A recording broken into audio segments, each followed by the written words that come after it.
Assalamualaikum warahmatullahi wabarakatuh. Halo semuanya, selamat datang di channel kami. Hari ini aku akan menceritakan satu kisah yang menarik. Cerita ini penuh makna dan mungkin bisa menjadi inspirasi bagi kita semua. Jangan lupa like, komen, dan subscribe. Siapkan hati, nyalakan imajinasi. Mari, kita mulai ceritanya. Janda muda asal Prancis nikahi anak angkatnya dari Indonesia demi warisan. Ternyata, salju belum reda ketika sirin ambulans memekakkan telinga di sudut jalan Montmartre. Mobil yang kami tumpangi, aku dan Bambang, menabrak tiang besi pembatas, jalan setelah tergelincir di tikungan tajam. Semua terjadi begitu cepat, tidak ada teriakan, tidak ada sempat berdoa. Hanya dentuman keras dan rasa nyeri di seluruh tubuhku. Setelah itu gelap. Aku terbangun 3 hari kemudian di ruang ICU Rumah Sakit Saint Louis, Paris. Aroma disinfektan menusuk hidung, dan tatapan dingin seorang dokter tua memberiku kabar paling menyakitkan dalam hidupku. Bambang meninggal di tempat kejadian. Tubuhku tidak bisa digerakkan, hanya kepala yang bisa berpaling ke kanan dan kiri. Dokter bilang, saraf tulang belakangku rusak, aku lumpuh. Sejak itu, hidupku seperti bayangan. Aku yang dulu seorang penari kontemporer, aktif di galeri seni, kini hanya bisa menatap langit-langit, kamar rumah sakit. Dan di antara tatapan kosong itu, satu pikiran terus menghantuiku. Bagaimana dengan warisan Bambang?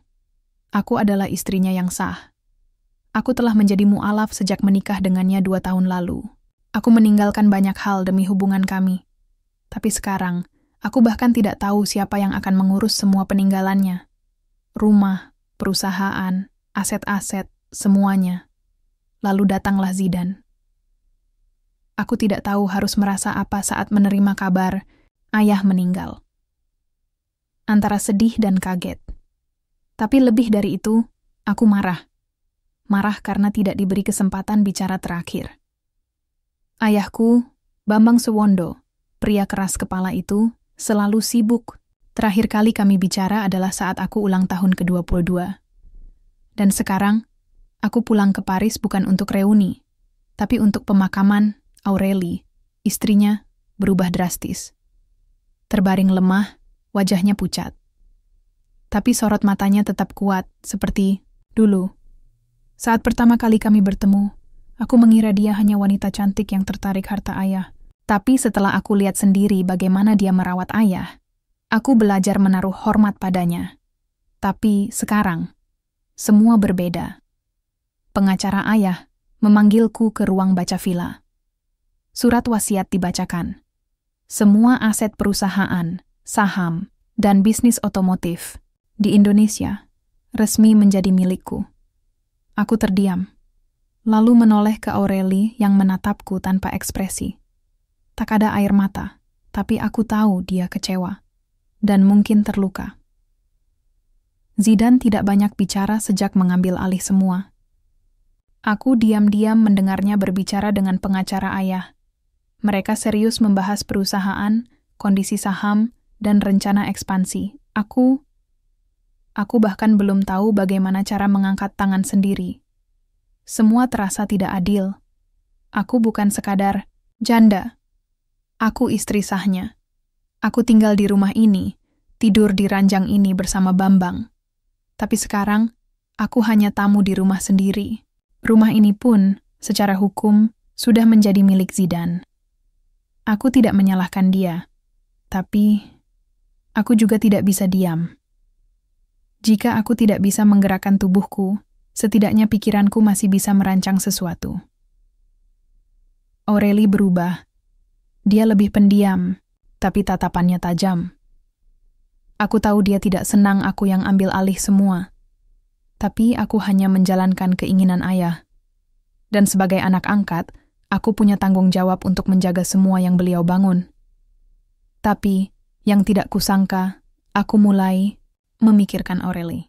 Bukan karena dia cantik, tapi karena dia kuat. Bahkan saat lumpuh, dia tetap tenang. Tidak pernah meminta apapun. Dan itu yang membuatku takut. Takut karena aku tahu Ada perasaan yang mulai tumbuh. Rasa yang seharusnya tidak ada. Dia adalah istri ayahku. Hari-hari berlalu. Aku mulai mencoba terapi. Zidane mulai sering datang menjenguk. Mengajakku bicara tentang bisnis, tentang ayahnya, tentang masa kecilnya di Bandung. Ada sisi lembut darinya yang tidak pernah kulihat saat Bambang masih hidup. Lalu satu malam, saat dia membantuku makan malam, aku bertanya sesuatu yang gila. Kalau aku bukan istri ayahmu, apakah kau akan mencintaiku? Dia tidak menjawab, tapi aku melihat wajahnya memerah. Dan saat itu, aku tahu, aku masih punya satu cara untuk tetap punya kendali atas hidupku. Atas warisan Bambang. Dan atas masa depan yang bisa kutentukan sendiri. Kalau aku tidak bisa berdiri sebagai pewaris, mungkin aku bisa berdiri sebagai pendamping dari sang pewaris.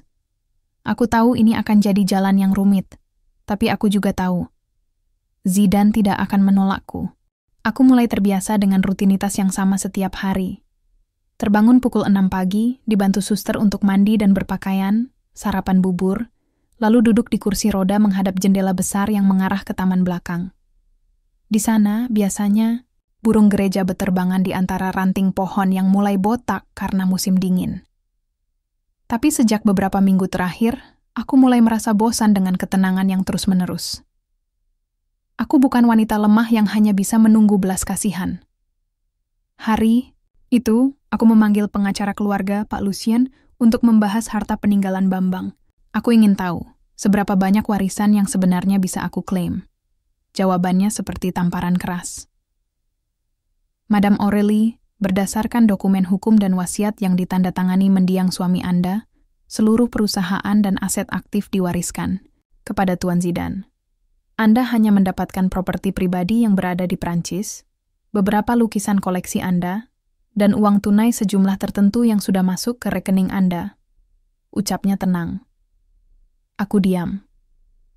Bukan karena kaget, tapi lebih karena marah. Bambang pernah bilang, dia akan memberiku jaminan hidup. Ternyata yang dimaksud jaminan hidup adalah remah-remah dari kerajaan bisnis yang ia bangun. Apakah tidak ada cara lain untuk mengubah itu? Tanyaku akhirnya. Lucien menggeleng. Wasiatnya sangat kuat. Tidak bisa diganggu-gugat, kecuali Zidane sendiri yang menyerahkan kembali sebagian haknya secara sukarela. Sukarela, aku menahan tawa. Zidane mungkin tampak lembut, tapi dia bukan orang bodoh. Sejak hari itu, pikiranku penuh dengan satu gagasan. Jika Zidane adalah pewaris utama, dan aku sudah tidak punya kuasa hukum, maka satu-satunya jalan adalah menjadi bagian dari hidupnya. Aku tidak sedang jatuh cinta padanya. Tidak juga berharap cinta dari balik kursi roda, tapi aku cukup cerdas untuk melihat celah.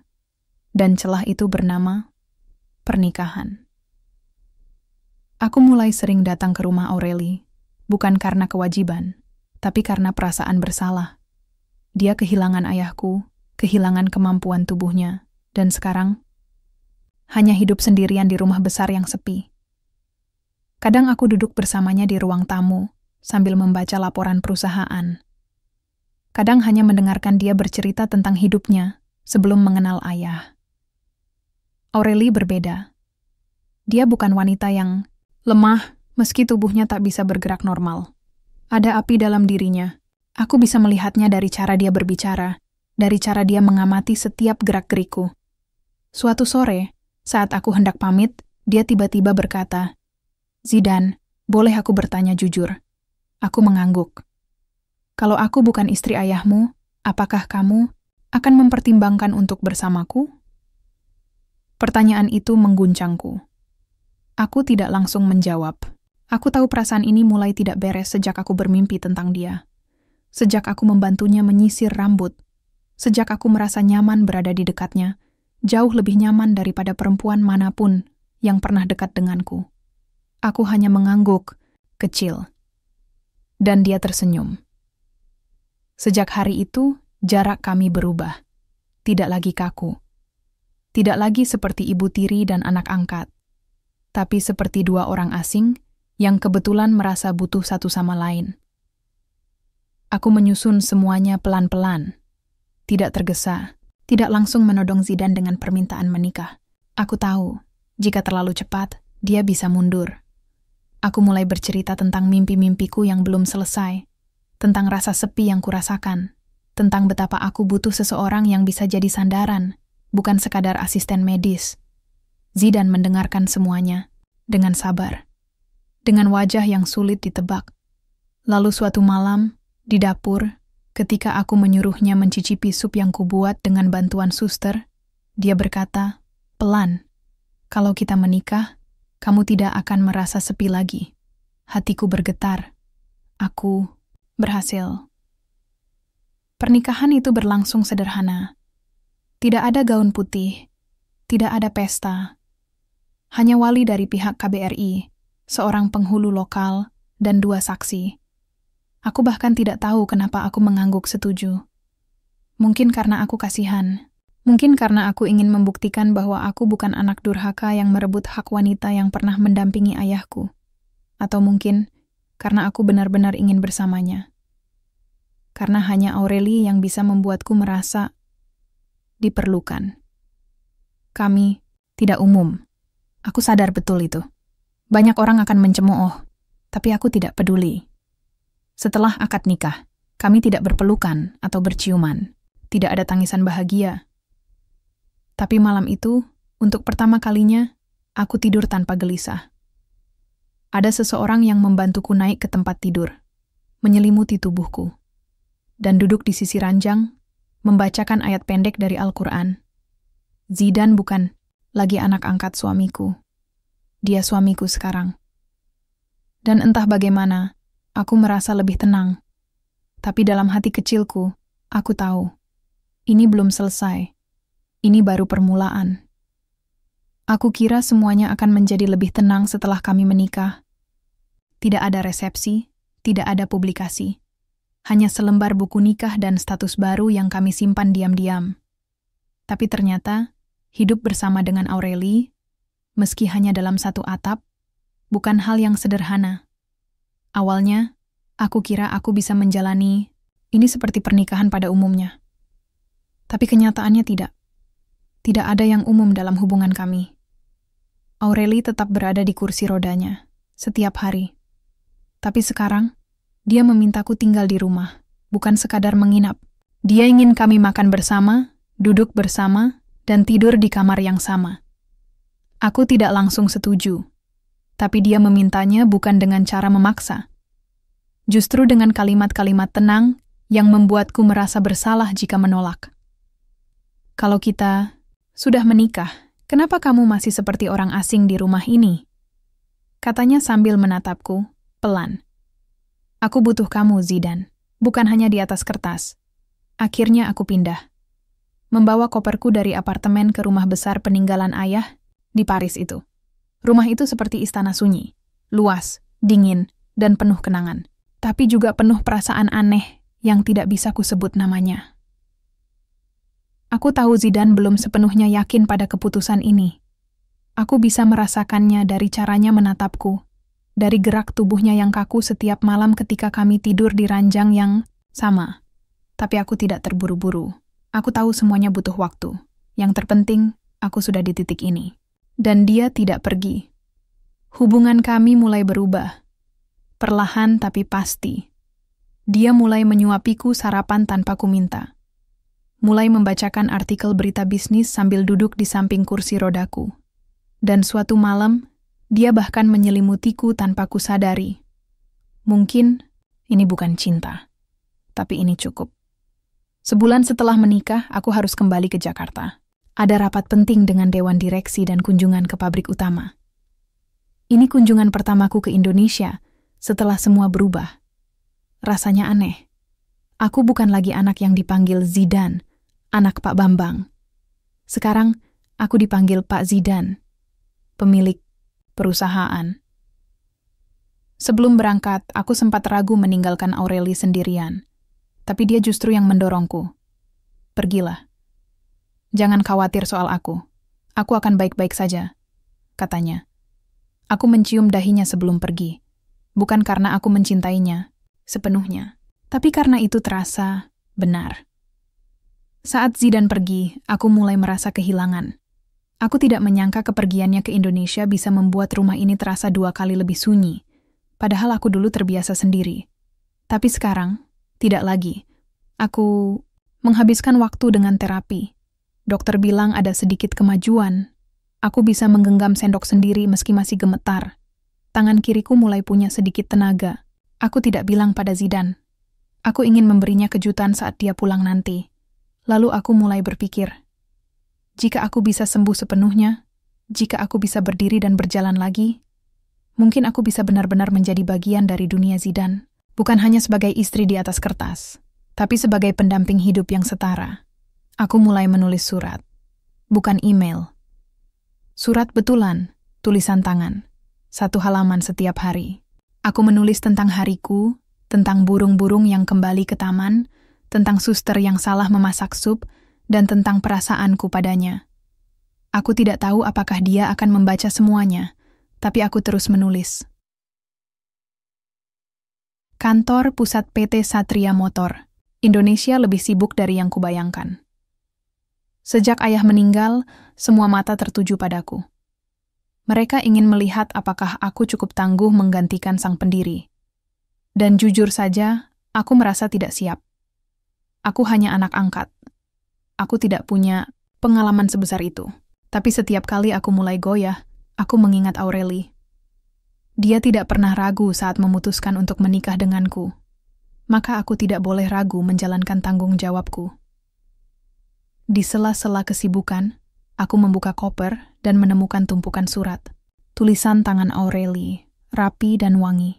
Dia menuliskan apa yang kurasa, tapi tak pernah kusuarakan. Bahwa mungkin kami berdua sama-sama sepi, dan sama-sama butuh seseorang. Surat-surat itu membuatku rindu. Dan untuk pertama kalinya sejak pernikahan, aku sadar, mungkin aku memang mencintainya. Bukan karena rasa kasihan, tapi karena dia satu-satunya orang yang benar-benar melihat aku bukan sebagai pewaris, tapi sebagai Zidan, anak angkat, pria biasa, yang juga rapuh. Aureli saat Zidan menelepon dan bilang dia akan pulang seminggu lebih cepat, aku menangis. Tidak di depan orang lain. Tapi saat malam datang dan hanya aku dan kursi roda ini, aku menangis sepuasnya. Bukan karena lemah, tapi karena aku merasa mulai punya rumah lagi. Hari itu aku bangun lebih awal dari biasanya. Jantungku berdetak sedikit lebih cepat, seperti anak kecil yang akan kedatangan ayahnya dari luar kota. Padahal, yang pulang bukan ayah, melainkan suamiku, Zidan. Sudah 3 minggu dia di Indonesia, dan selama itu, rumah ini kembali terasa seperti dulu. Sunyi, penuh gema langkah suster, dan jam dinding yang berdetak terlalu keras. Tapi berbeda dari sebelumnya. Kali ini aku benar-benar menghitung hari. Aku menghitung waktu dari surat terakhir yang dia balas. Dia menulis dengan tangan, sama seperti aku.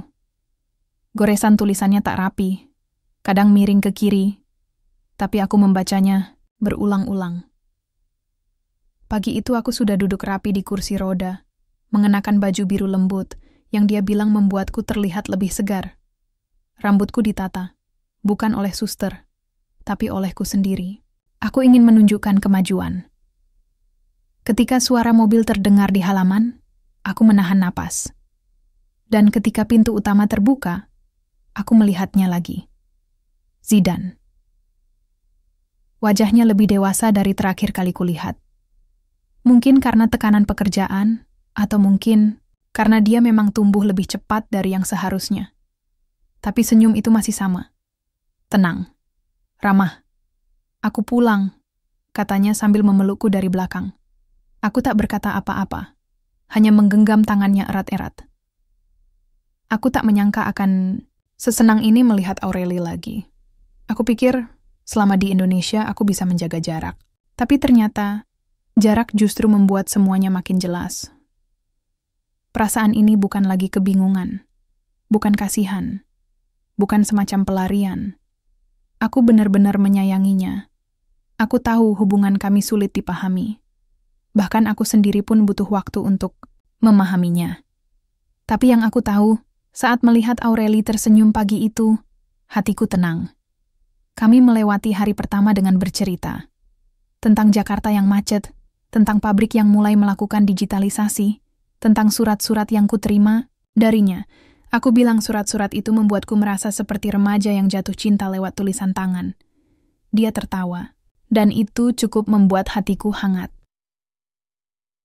Malam itu, setelah makan malam, aku menunjukkan sesuatu pada Zidane. Aku berdiri.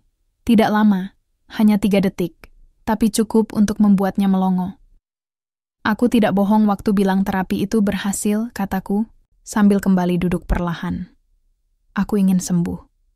Bukan hanya demi diriku sendiri, tapi demi kita. Dia tidak berkata apa-apa, hanya memelukku. Dan untuk pertama kalinya sejak pernikahan itu terjadi, aku merasa benar-benar dicintai. Bukan karena status, bukan karena belas kasihan, tapi karena aku adalah aku. Beberapa hari setelah aku kembali, aku mengajak Aureli ke Jakarta. Aku bilang aku ingin dia melihat sendiri bagaimana perusahaan ayah dijalankan sekarang. Tapi alasan sebenarnya lebih dari itu. Aku ingin dunia tahu kalau dia adalah bagian dari hidupku sekarang. Bukan lagi istri almarhum ayah, tapi istriku. Kami tinggal di Hotel Indonesia, tempat ayah dulu biasa menginap jika ke Jakarta. Aku memilih suite yang sama. Rasanya seperti menutup lingkaran. Di kamar itu, aku duduk di samping Aureli dan berkata, "Aku tahu orang-orang akan bicara, tapi aku tidak peduli. Kamu adalah istri sahku, dan kamu akan berdiri di sampingku saat rapat direksi minggu depan." Dia menatapku, terkejut. "Kamu serius?" Aku mengangguk. "Kamu ingin mereka tahu hubungan kita?" "Aku ingin mereka tahu kamu bukan orang asing di perusahaan ini. Kamu pernah menjadi bagian dari hidup ayah. Sekarang, kamu bagian dari hidupku." Hari itu datang juga. Aku mengenakan setelan formal. Di kursi roda yang kini kusetir sendiri. Kami memasuki ruang rapat dengan kepala tegak. Para direksi tampak bingung. Sebagian terdiam, sebagian saling pandang. Tapi Zidane membuka rapat dengan tenang. "Sebelum kita mulai, aku ingin mengenalkan seseorang," katanya. "Istri saya, Aureli." Beberapa mulut menganga.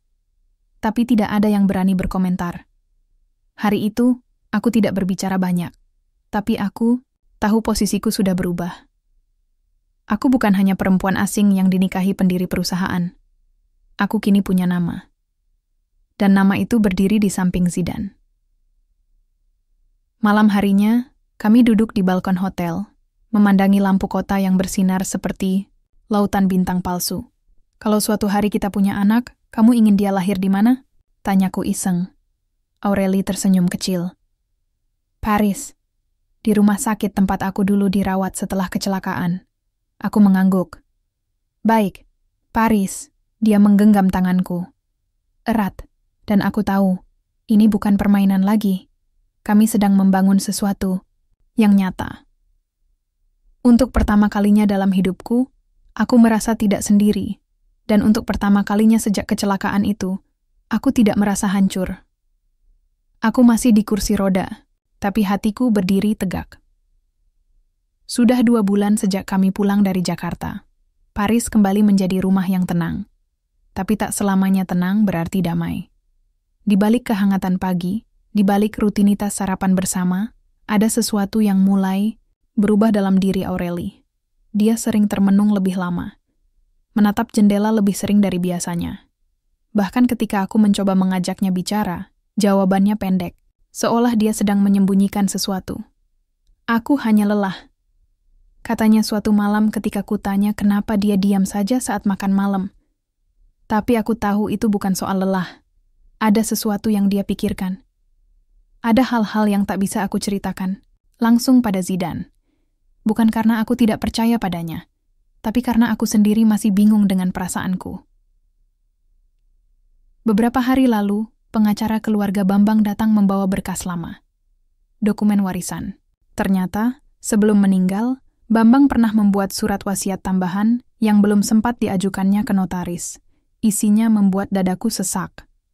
Seluruh saham perusahaan seharusnya jatuh ke tanganku jika aku memiliki keturunan dari Bambang. Tapi karena kami tidak pernah punya anak, dan dia tidak sempat merevisi surat wasiat itu, semua berpindah otomatis ke Zidan sebagai ahli waris sah. Aku duduk diam di kursi roda, menatap kertas itu. Selama ini aku pikir aku sudah ikhlas. Tapi ternyata tidak sesederhana itu. Ada luka lama yang belum sembuh. Aku kehilangan suamiku, tubuhku, dan sekarang, sebagian besar dari harta yang dulu dibangun bersama Bambang pun bukan milikku lagi. Zidan tidak tahu ini. Dan mungkin tidak akan tahu. Tapi aku harus jujur pada diriku sendiri. Aku pernah berpikir untuk menikahinya demi merebut kembali semua itu. Warisan, perusahaan, kekuasaan, itu niat awalku. Tapi sekarang, semua jadi rumit. Karena aku benar-benar mencintainya. Suatu malam, aku menemukan berkas surat wasiat itu di meja kerja Aureli, lengkap dengan tanda tangan Bambang. Saat aku membacanya, rasanya seperti ditampar pelan.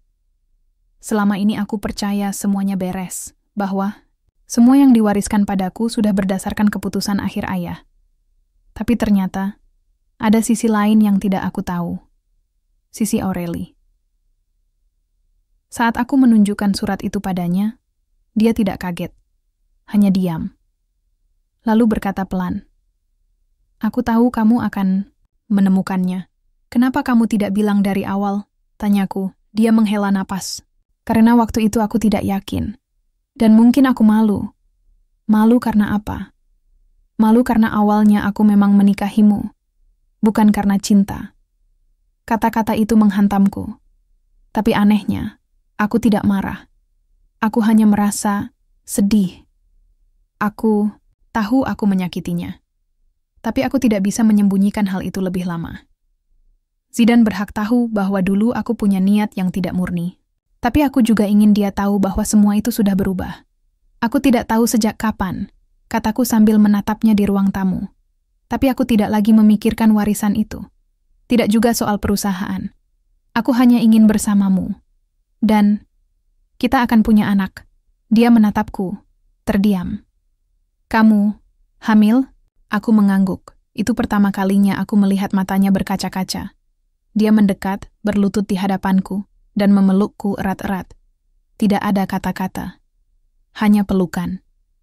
Berita itu seperti cahaya setelah badai. Dalam sekejap, semuanya menjadi masuk. Akal. Mungkin memang kami dimulai dari sesuatu yang salah. Tapi itu bukan alasan untuk berhenti. Kami punya alasan baru untuk memperbaiki semuanya. Tapi aku juga tahu, kehamilan ini akan membawa tantangan besar. Aureli masih dalam masa pemulihan, dan kondisi tubuhnya belum pulih sempurna. Tapi dia keras kepala. Dan aku tahu, dalam keras kepalanya itu ada semangat luar biasa. Kami pergi ke rumah sakit di Paris keesokan harinya.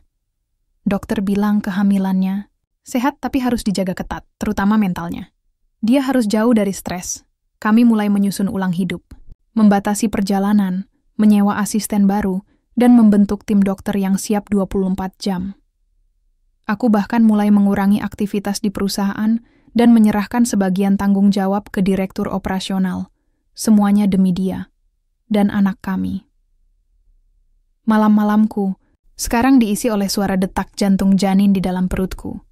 Mesin pemantau di kamar, pelan tapi menenangkan. Ada kehidupan kecil yang tumbuh di dalam diriku, dan itu membuatku merasa berguna lagi. Rasa bersalah masih ada. Tapi sekarang aku tahu aku punya kesempatan menebus semuanya. Bukan dengan cara memaksa atau menguasai warisan, tapi dengan menjadi ibu yang baik, istri yang tulus, dan perempuan yang tidak lagi dikendalikan ambisi masa lalu. Zidan satu malam sebelum tidur, Aureli bilang sesuatu yang tidak akan pernah aku lupakan. "Zidan, kamu tahu apa yang paling aku sesali dulu?" "Apa?" "Bukan soal warisan.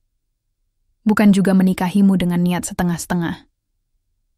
Tapi, aku menyesal pernah berpikir aku bisa mengatur hidup seperti papan catur. Padahal, hidup tidak bisa diatur seenaknya. Allah yang atur semuanya." Aku mengangguk. Dan sejak malam itu, aku tahu kami sudah berada di jalur yang benar. Hari itu datang lebih cepat dari yang kami perkirakan. Minggu dini hari, saat hujan turun tipis di Paris, aku terbangun karena rasa nyeri yang berbeda dari sebelumnya. Bukan nyeri biasa. Ini seperti tubuhku memberi tanda bahwa waktunya telah tiba. Aku mengguncang Zidane yang tidur di sebelah. Dia bangun seketika, dan dalam hitungan menit, kami sudah di dalam mobil menuju rumah sakit. Di perjalanan, aku tidak bicara banyak. Aku hanya menggenggam tangan Zidane erat-erat. Aku takut. Bukan karena rasa sakit ini, tapi karena aku tahu tubuhku belum sepenuhnya pulih. Dokter sudah menjelaskan semua risiko sejak awal. Kalau harus operasi darurat, kamu siap? Tanya Zidane, menahan cemas. Aku mengangguk. Aku siap, asal kamu juga siap. Dia tidak menjawab, tapi aku tahu dia mengerti maksudku. Kami sudah melewati terlalu banyak hal, dan ini hanya satu ujian lagi yang harus kami lalui bersama. Ruang bersalin itu dingin. Bau antiseptik menusuk hidung. Aku duduk di luar, menunggu kabar, dengan jantung yang tak berhenti berdebar. Waktu seolah berhenti. Detik-detik terasa seperti jam. Aku tidak tahu bagaimana Aurélie di dalam. Yang aku tahu, aku ingin semua ini segera selesai. Dengan selamat. Lalu, setelah hampir 3 jam, seorang perawat keluar dengan wajah tegang. Kami harus melakukan operasi. Kondisi ibu tidak cukup kuat untuk melahirkan normal. Aku berdiri. Apa dia sadar? Masih. Tapi kami butuh persetujuan Anda. Tanpa pikir panjang, aku menandatangani semua yang perlu. Aku ingin dia hidup. Aku ingin anak kami lahir dengan selamat. Tak ada yang lebih penting dari itu. Lampu ruang operasi menyilaukan. Suara alat-alat medis berdenting. Tapi aku tetap sadar. Aku ingin menyambut anak kami saat dia lahir. Rasa takut bercampur haru. Aku teringat semua yang kulalui. Dari kehilangan Bambang, kecelakaan, kursi roda, sampai surat warisan yang sempat membuatku lupa diri. Semua terasa jauh sekarang. Yang ada hanya satu. Aku ingin menjadi ibu. Dan aku ingin anak ini tahu bahwa dia lahir dari 2 orang yang awalnya tersesat, tapi akhirnya menemukan jalan pulang. Lalu aku mendengar suara tangisan. Tangisan bayi. Lembut, tapi kuat. Seperti mengisi seluruh ruang kosong di dalam diriku selama ini. Dokter mengangkatnya, menunjukkannya padaku. Seorang bayi perempuan, kecil, merah, indah. Aku menangis. Saat aku melihat Aurélie keluar dari ruang operasi, masih lemas, tapi tersenyum sambil menggendong bayi kami, aku tidak bisa menahan air mata. Aku mendekat, mencium keningnya, lalu melihat wajah putri kecil kami. Namanya siapa? Tanyaku pelan. Aurélie menatapku. Naila. Naila, aku mengulang pelan. Artinya, ketenangan. Karena aku ingin dia tumbuh tidak seperti ibunya dulu. Penuh ambisi, penuh rencana. Aku ingin dia tenang, ikhlas, dan selalu percaya bahwa Allah bersama orang-orang yang berserah diri. Aku menggenggam tangannya. Tak ada jawaban yang lebih tepat. 3 bulan kemudian, aku bisa berdiri lebih lama. Bahkan sudah bisa berjalan. Beberapa langkah tanpa bantuan tongkat. Hidup kami perlahan kembali normal. Tapi aku tahu, kami sudah berubah. Bukan hanya karena Naila, tapi karena kami sendiri telah belajar banyak. Aku belajar untuk tidak lagi mengejar segalanya dengan ambisi. Aku belajar untuk tidak merasa harus selalu kuat dan sempurna. Dan yang paling penting, aku belajar bahwa cinta tidak selalu datang dari niat yang bersih. Tapi bisa tumbuh, bisa berubah, bisa disucikan oleh waktu, kesabaran, dan niat untuk memperbaiki. Suatu sore saat aku menimang Naila di balkon rumah kami di Paris, aku teringat kata-kata ayahku dulu. Jangan pernah merasa paling tahu, jangan sombong saat berada di atas. Karena hidup ini, Zidane, bisa dibalik Allah dalam sekejap. Dulu aku tidak mengerti maksudnya, tapi sekarang aku paham, karena aku pernah merasa berkuasa. Mengambil alih perusahaan, merasa punya segalanya, tapi ternyata semua bisa berantakan kalau tidak dibarengi rasa rendah hati. Aku sempat nyaris kehilangan Aureli karena tidak peka. Aku sempat meragukan niat baiknya karena surat warisan. Tapi semua itu pelajaran. Kami kini hidup sederhana. Tidak banyak pesta, tidak banyak pamer. Tapi cukup, dan dari sinilah kami memulai lagi. Dari seluruh perjalanan yang kulalui, ada satu hal yang tak pernah berubah. Allah selalu ada. Bahkan saat aku jatuh, bahkan saat aku marah, bahkan saat aku berpura-pura kuat. Kini, setiap kali aku menatap Zidan dan Naila, aku tahu, ini bukan tentang menang atau mendapatkan warisan. Ini tentang pulang. Ke tempat yang benar. Ke niat yang lurus. Ke hidup yang penuh makna. Dan jika ada yang bertanya padaku, apakah aku menyesal menikahi anak angkatku? Aku akan jawab dengan tenang, tidak. Karena dari pilihan itulah aku belajar arti cinta. Dan dari cinta itu, aku menemukan hidup yang sesungguhnya.